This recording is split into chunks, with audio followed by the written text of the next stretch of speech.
క్రైస్తవ సమాజానికి ముఖ్యంగా అనుమానాస్పద మృతిగా ఎఫ్ఐఆర్ ఫైల్ చేయమని మేము కోరడం జరిగింది. నాయకులందరూ అదే కోరడం జరిగింది. అనుమానాస్పద మృతిగా ఎఫ్ఐఆర్ ఫైల్ చేశారు. ప్రవీణ్ పగడాల గారి రక్త సంబంధికులు ఎవరో ఒకరు వచ్చి కంప్లైంట్ ఫైల్ చేస్తే తప్ప పోస్ట్ మార్టం చెయ్యము అని పోలీసు వారు తేల్చి చెప్పేశారు. సో వాళ్ళ మిసెస్ గారు, వాళ్ళ బ్రదరు అమెరికా నుంచి బయలుదేరి వచ్చారట ఆయన. సో వాళ్ళందరూ ఇప్పుడు రాజమండ్రికి రాబోతున్నారు.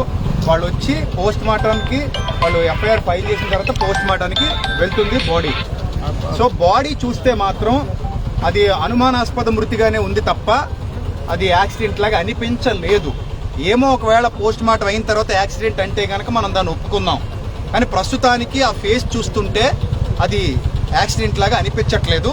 This is the final report. ఇక్కడ మాకు తెలిసినటువంటి సమాచారం ఇది మాత్రమే. సో చాలా కష్టపడి సోదరులందరూ నిరసన వ్యక్తం చేశారు. నడి రోడ్డు మీద ఎండలో కూర్చున్నారు, చాలా కష్టపడ్డారు. పోలీసు వారికి తెలియజేశారు. అలాగే ఏబిఎన్ వారు వచ్చారు, TV9 వారు వచ్చారు, RTV వారు వచ్చారు. వాళ్ళందరికి కూడా క్రైస్తవ నాయకులందరి గొంతు వినిపించడం జరిగింది. వాళ్ళు ఏ మేరకు మీడియాలో మరి క్రైస్తవ్యానికి సపోర్ట్ చేస్తారో ప్రస్తుతానికి తెలీదు. వాళ్ళు సంపూర్ణంగా చేస్తారని నేను కూడా ఆశిస్తున్నాను, మేమందరం ఆశిస్తున్నాం. రైట్. ఇక క్రైస్తవ సమాజానికి ఇచ్చే చివరి పిలుపు ఏంటంటే, ప్రస్తుతానికి క్రిస్టియానిటీలో దాడులు జరగడం, ఎవరు పడితే వాళ్ళు నోటుకొచ్చినట్టు క్రైస్తవ్యం మీద మాట్లాడడం జరుగుతుంది. సో మనందరం ఐక్యంగా ఉండాలి. ఇలాంటి సంఘటనలు పునరావృతం కాకుండా మనందరం మన ఐక్యతను చాటి చెప్పాలి. రెండో పాయింట్ ఏంటంటే, ఒకవేళ ఈరోజు పొద్దున వచ్చినటువంటి న్యూస్ ఏంటంటే, ఒక మతోన్మాది తన ఛానల్లో పోస్ట్ పెట్టేట ఎవరు చంపేశారో అని. సో అతడు ఎంత దౌర్భాగ్యంగా, దుర్మార్గంగా క్రైస్తవ్యం మీద అవాకులు చవాకులు పేలుతూ, సినిమాలు తీస్తూ, పుస్తకాలు రాస్తూ నేటికి ఎంత బాధ పెట్టాడో మనందరికీ తెలుసు. ఆ స్క్రీన్ షాట్ బయటకు వచ్చిన తర్వాత క్రైస్తవ నాయకులందరూ కలిసి దాని మీద ఎఫ్ఐఆర్ ఫైల్ చేయబోతున్నాం. ఇది పచ్చి నిజం, ఇది జరిగి తీరుతుంది. అలాగే ఇక మీదట ఎవరైనా నిర్నిమిత్తంగా మన మీద దాడులు చేసినా, నిర్నిమిత్తంగా మన మీద పోస్టులు పెట్టినా ఎవరు మౌనంగా ఉండొద్దు. దయచేసి నాయకులతో కలవండి, చాలు. ఇక మీరు ఏం చేయక్కర్లేదు. మీ పక్షంగా నిలబడిన నాయకులు ఎవరైతే ఉన్నారో వాళ్ళతో కలిసి వాళ్ళు రమ్మన్న చోటకు వచ్చి ముందడుగు వేయండి. ఇక ఫైనల్ గా నేను చెప్పేది ఏంటంటే, పోస్ట్ మార్టం వచ్చేసిన తర్వాత, ప్రవీణ్ పగడాలన్న పోస్ట్ మార్టం నివేదిక వచ్చిన తర్వాత ఆ పోస్ట్ మార్టంలో గాని ఒకవేళ ఇది హత్య అని తేలితే గనుక ఎవ్వడూ మౌనంగా ఇంట్లో కూర్చోవద్దు. ఏ సంఘం కూడా మౌనంగా ఇంట్లో కూర్చోవద్దు. ఖచ్చితంగా విశ్వాసి బయటకు వచ్చి మన పోరాటం ఏంటనేది అప్పుడు చేద్దాం. అంతవరకు మౌనంగా, వినమ్రంగా, విధేయతగా ఉండండి. పోలీసు వారు చెప్పినట్టే వినండి. దయచేసి ఇక ఏం చేయొద్దు, ఎవరింటికి వాళ్ళు వెళ్ళిపోదాం. నాయకులతో ఇంటరాక్ట్ అయి ఉండండి. అలాగే ఇప్పుడు ఏ ఛానల్స్ లో అయితే వెళ్తున్నాయో ఈ ఛానల్స్ వాళ్ళందరూ కూడా నాయకులతో ఇంటరాక్ట్ అయి ఉండండి. ఖచ్చితంగా మా నుంచి పోస్ట్ వస్తుంది, అధికారికంగా పోస్ట్ వస్తుంది. ఒకవేళ పోస్ట్ మార్టం నివేదిక ఇస్తామని చెప్పారు, సమగ్ర దర్యాప్తు చేస్తామని చెప్పారు. అలాగే ఇప్పటివరకు ఇక్కడ ఉన్నటువంటి గౌడ్ గారు, వీరయ్య గౌడ్ గారు, ఐ థింక్ సిఐ గారు అనుకుంటాను ఆయన, సిఐ వీరయ్య గౌడ్ గారు ఏం చెప్పారంటే, సార్ మా దగ్గర మొత్తం సీసీటీవీ ఫుటేజ్ ఉంది. ఆ సీసీటీవీ ఫుటేజ్ మొత్తం తీసుకొచ్చి మీ నాయకులందరికీ అప్పగిస్తాం. ఆ సీసీటీవీ ఫుటేజ్ లో ఒకవేళ ఏదైనా తేడా ఉంటే క్లూస్ టీం మొత్తం వెళ్తుంది అక్కడికి. అంత క్లియర్ చేసిన తర్వాత మీకు పూర్తి న్యాయం చేశాకనే మేము విశ్రమిస్తామని చెప్పారు ఆయన. కాబట్టి వీళ్ళందరి మీద నమ్మకం ఉంచి, మీడియా వాళ్ళ మీద నమ్మకం ఉంచి మన ఇంటికి వెళ్ళిపోతున్నాం. దయచేసి ఈ ఇష్యూ, ఆయన అనుమానాస్పద మృతి ఇష్యూ పవన్ కళ్యాణ్ గారి దృష్టికి వెళ్ళాలి, చంద్రబాబు నాయుడు గారి దృష్టికి వెళ్ళాలి, ఎవరైతే పెద్ద పెద్ద నాయకులు ఉన్నారో వాళ్ళందరి దృష్టికి వెళ్ళాలి. వాళ్ళు స్పందించాలి.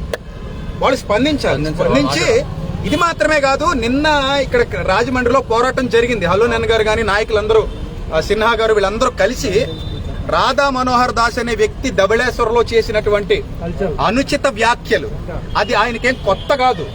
మనకి వినడం పాత అయిపోయింది, ఆయనకి అనడం పాత అయిపోయింది. ఎందుకు ఎన్నాళ్ళు మనం మౌనంగా ఉన్నాం కాబట్టి. నేను అందుకే చెప్పాను, గతంలో కూడా ఒక వీడియో పెట్టి చెప్పాను.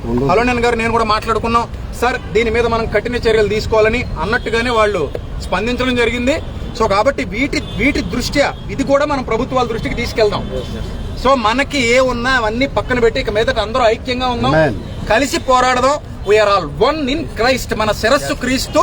మన ఆలోచన అక్కడి నుంచి వచ్చింది కాబట్టి క్రీస్తుని బట్టి మన అందరం ఐక్యంగా ఉండి ఈ ప్రవీణ్ అన్న కుటుంబానికి ముఖ్యంగా ఒక్క మాట చెప్తాను. ఆయనకి 2 ఆడబిడ్డలు, ఇంకొక 2 ఆడబిడ్డలు దత్తత చేసుకున్నారు. ఇంకో 10 మంది పిల్లల్ని ఆయన పోషిస్తున్నారు. ఆయన చాలా మంచి క్యారెక్టర్ కలిగినటువంటి వ్యక్తి. ఎప్పుడూ కూడా ఆయన తన మానవత్వాన్ని కానీ తన మంచితనాన్ని కానీ వదులుకోలేదు. అంత చక్కగా మంచి వక్తగా, మంచి డిబేటర్గా, రక్షణ టీవీలో ఎంత చక్కటి ప్రసంగాలు చేశారో కూడా మనందరికీ తెలుసు. ఆయన గొప్పతనం ఏంటంటే ముస్లింల మనోభావాలు దెబ్బతీశారని కొంతమంది ఆయన గురించి మాట్లాడితే వెంటనే దిగొచ్చి పబ్లిక్ గా క్షమాపణ చెప్పినటువంటి వ్యక్తి. ఆయన పబ్లిక్ గా క్షమాపణ చెప్పాడు. సో అలాంటి మంచి వ్యక్తికి ఈ రోజు ఇలా జరగడం మాత్రం చాలా దారుణం.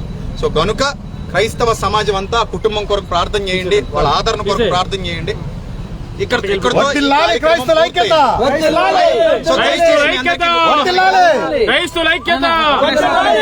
ఐక్యత ఆఖరి వరకు ఉండాలి. ఇదే ఐక్యత ఆఖరి వరకు ఉండాలి. ఇదే ఐక్యత ఆఖరి వరకు ఉండాలి. క్రైస్తవుడు నిలబడాలి. దయచేసి అందరూ వినాలి. పోస్ట్ మార్టం నివేదిక రాకుండా ఎవ్వరూ కూడా ఇది హత్య అని డిక్లేర్ చేయొద్దు. ప్లీజ్ ఎవరు హత్యని డిక్లేర్ చేయొద్దు, ఎలాంటి పోస్టులు పెట్టొద్దు. ఇది మాకు అనుమానాస్పద మృతి అని ఎఫ్ఐఆర్ ఫైల్ చేయమన్నాం, అలాగే ఫైల్ చేస్తున్నారు. దాని మీద కంటిన్యూ అవుదాం. నివేదిక వచ్చిన తర్వాత మనం ఏంటో చూపిద్దాం. ఒకవేళ తేడాగా ఉంటే మనం ఏంటో చూపిద్దాం. ఓకేనా? సరే, God bless you all, love you all, thank you. God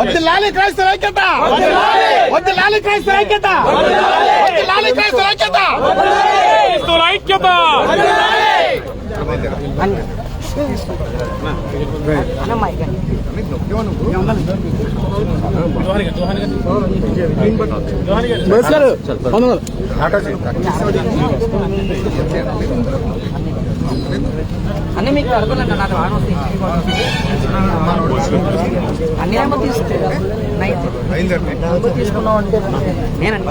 బాగున్నారా? ఇలా బాధాకరమైన పరిస్థితుల్లో కలిసాను. సంతోషంగా కలవాల్సింది పోయి బాధాకరమైన పరిస్థితుల్లో కలిసాం. 4